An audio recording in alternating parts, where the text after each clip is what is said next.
আটাইবোৰ নৈ এতিয়া ৰঙা নদী। কবি সঞ্জীৱ বৰা।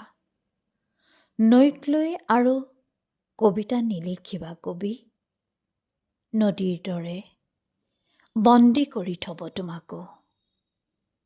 নদীবোৰ এতিয়া নদী হৈ নাই, নদী এতিয়া বন চাই।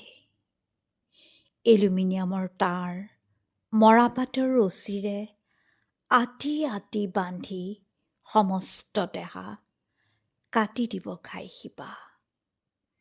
ড্ৰয়িং ৰুমত ছিঙিব ভাঙিব গা গছ, বাঢ়িব নোৱাৰাকৈ।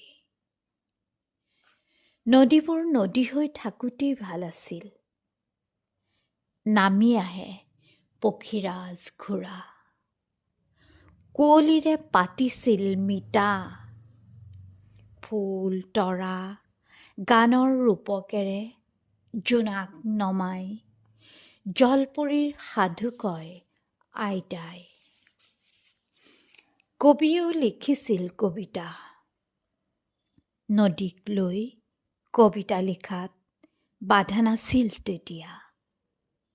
নদীৰ গাভৰু দেহা, পিত পিত চকু, এইফালে নাযাবি নদী, ৰজাৰ পানী অনা ঘাট।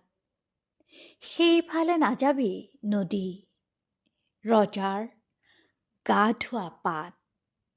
নাযাবি নাচাবি নলগাবি দাগ, নদীৰ শৰীৰ এখন চাদৰ, সোঁত বগা।